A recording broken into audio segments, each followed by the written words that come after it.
অনেকের মতোই আমিও চাই যে ওর মতো একজন খেলোয়াড় দেশের মাটিতে খেলা শেষ করবে। এটা এক ধরনের একটা কালচারাল ব্যাপার আছে এর সাথে।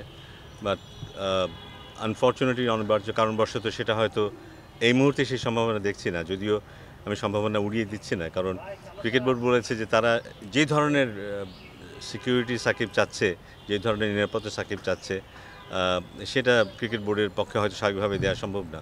কিন্তু এখনও জানি সরকার হয়তো ভিন্নভাবে ভাবতেও পারে এবং সেটার জন্য অপেক্ষা করতে হবে ফাইনালি সরকারের সিদ্ধান্ত কী হয়, সেখানে তারা কী ধরনের স্ট্যান্ড নেয়।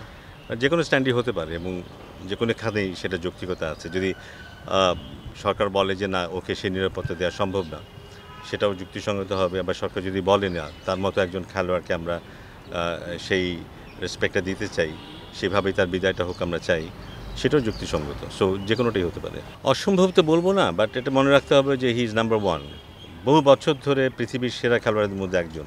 সো সেই রিপ্লেসমেন্টটা পাওয়াটা সহজ হবে না, এটি স্বাভাবিক।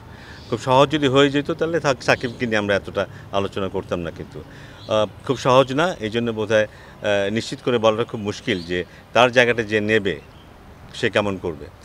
এখন যাদেরকে আমরা অলরাউন্ডার হিসেবে দেখি, তারা কিন্তু সেই চাপটা তাদের নিতে হয় না। রেগুলার তাদের পারফরমেন্সের দিকে আমরা তাকিয়ে থাকি না। কিন্তু যখন সেই রোলটা নিবে, সেই জুতোটা পায়ে দেবে, তখন তারা কিভাবে সেটাকে, সেই যুদ্ধটা কিভাবে করে, সেটা আমাদেরকে দেখতে হবে। হ্যাঁ, ডেফিনেটলি মিরাজ ভালো খেলছে, কিন্তু মিরাজ সেই জায়গাটায় যেতে পারবে কি না, সেই দায়িত্বটা নিতে পারবে কি না, সেই বোঝাটা বইতে পারবে কি না, সেটা আমাদের অপেক্ষা করতে হবে জানার জন্য, দেখার জন্য। আমরা আসলে বোধহয় একটু ভুল করে ফেলছি। কেউ একদিন রান করলো, কেউ একদিন উইকেট নিল, এটা দিয়েই বোধহয় আমরা তুলনা করে ফেলছি সাকিব আল হাসানের সাথে। এটা বোধহয় ঠিক না। কারণ এত বছর ধরে এত রান করা, এত উইকেট নেওয়া এবং দলের কি ফিগার হিসাবে পারফর্ম করাটা এক জিনিস, বিচ্ছিন্নভাবে কখনো এরকম কখনো সেরকম পারফর্ম করা সেটা ভিন্ন জিনিস কিন্তু। সো ওটা আমাদের বুঝতে হবে কিন্তু। তবে ডেফিনেটলি আমরা চাইবো যে হ্যাঁ, যে কেউ হোক যদি সাকিবের মতো পারফর্ম করতে পারে বা তার কাছাকাছি পারফর্ম করতে পারে, সেটা খুব ভালো হবে। কিন্তু আমার মনে হয় যে আমাদেরকে অপেক্ষা করতে হবে সেরকম একজন অলরাউন্ডার জন্য, যে সমান তালে ব্যাটিং এবং বোলিং করতে পারে। সে চাইলে শুধু ব্যাটিং দিয়েই দলে আসতে পারে, সে চাইলে শুধু বোলিং দিয়েই বলে আসতে পারে, এমন একজন খেলোয়াড়ের অপেক্ষা আমাদের করতে হবে।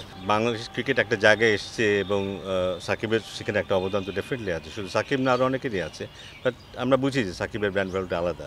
কারণ রিসেন্টলি আমার সাথে কিছু ফ্র্যাঞ্চাইজির সাথে কথা হয়েছে এবং তারা আমাকে বলেছে সাকিব থাকলে ওদের পক্ষে স্পন্সরশিপ পাওয়াটা যতটা সহজ হয় দলে থাকলে, সাকিব না থাকলে সেটা হয় না। সো এতেই বোঝা যায় যে সাকিবের ব্র্যান্ড ভ্যালুটা কতটুকু। সো আমার মনে হয় ইমিডিয়েটলি যে আমরা ক্ষতিগ্রস্ত হব তা নয়, কিন্তু আমরা যদি পারফরমেন্সটাকে ধরে রাখতে না পারি, ভালো খেলতে না পারি, সেক্ষেত্রে দলের ব্র্যান্ড ভ্যালুতে কমবে অবশ্যই। বাট আমরা নিশ্চয়ই আশা করব যে সাকিবের রিপ্লেসমেন্ট হিসেবে যে আসবে, সে সাকিবের মানটা ধরে রাখার চেষ্টা করবে এবং সেইভাবে বাংলাদেশ দলের মানটাও ধরে রাখার চেষ্টা করবে।